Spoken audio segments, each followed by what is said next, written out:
Hi, in this video, I'm going to be showing you how to install Google Analytics and gives you several reasons why you should do this. I'm Vince from Digital Nomad Institute. Let's get started.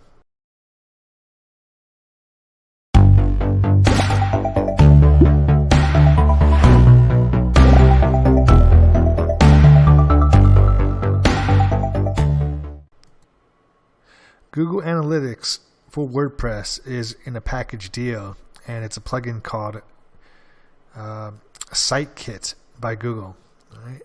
And it comes with Analytics, Search Console, and the AdSense, as well as a speed tester. And the reason why you want to install this plugin for your WordPress is, number one, the Analytics helps you to determine where your traffic is coming from and whether your marketing campaign is working, or what sources are driving traffic, so you can repeat the things that are working and avoid the things that are not working. Right? You can't do that if you're flying blind and you don't know where your traffic is coming from. So analytics really helps with that. But also speed, since speed is an important factor when it comes down to ranking. You're going to need to know how fast your website is running, and this plugin can help with that. AdSense will help you generate income if you get in and you join, and the Search Console is kind of optional, but 3 out of the 4 tools are quite good. This is inside my WordPress website, and it's not really set up yet because I'm in the process of finding a new theme.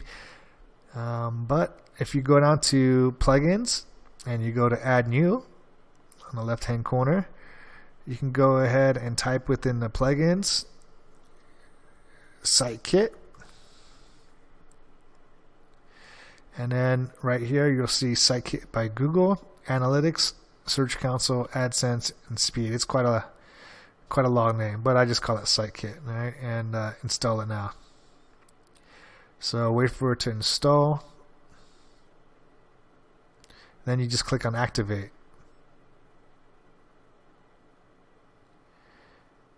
Okay, you can go ahead and click this if you want to help, but I don't really like that, so I'm going to go ahead and start setup. And then you have to go through each step. So number 1, you have to verify site ownership, and you're going to have to sign into Google. Let me do that real quick. I've done that. Now next, you have to allow the access to this Google account. So I'm just going to click allow and go ahead and do that. I'll take you to this page right here, and then you can go to your dashboard.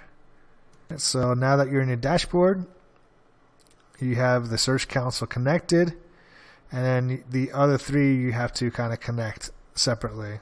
All right. So this one is the one that you want to connect to. You just click on Connect Service.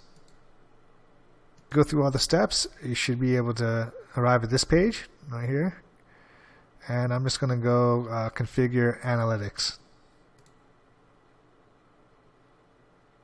All right.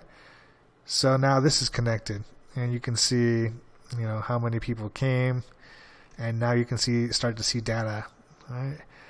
The last one is page speed insights. This is also important because your mobile page speed will determine your ranking, or not determine your ranking, but if you don't have a fast, quick mobile load time, it can hurt your organic traffic, right? Straight from Google. So then I'm just going to go ahead and connect this, and I'm going to scroll down and wait for this to load. This will let me know what my page speed is for both mobile and desktop. And the reason why I focus on mobile load time is because most of the time, most of the WordPress themes load desktop quite easy. They load for desktops, within a reasonable amount of time. It's normally within 80 to 90 if you have most themes from my experience. The problem is mobile devices. That's where some of the themes are really optimized, and it can really hurt you. All right, so I'm gonna let it load, and so you can get an idea of how long it will take. Or alternatively, if you don't have this, you can go to page speed. So if you go to developer.google.com, and you'll see page speed, you can type in your website, click on Analyze, wait for a few seconds, and then it will let you know how well it's performing based on how Google sees, your website load. Right? And it'll give you a score, and also will give you some tips on how to improve it. All right, so mobile device is not too bad. It's 71, right? So that's how I can tell it's mobile. And then desktop is 92. There are some things that you can optimize, and they list it here. Right, so they list all these things here that you can go ahead and take, and you just scroll down and go ahead and check it out. Alternatively, use the WordPress plugin, but sometimes it's takes a while to load. So that's why I prefer to use this one instead when it takes time to load. All right, and this will give you a whole bunch of tips on how to increase your page speed. So I hope this video was helpful, and if it was, could you please hit that like button? I'm Vince from Digital Nomad Institute, and I'll see you in the next video. Thank you so much for watching.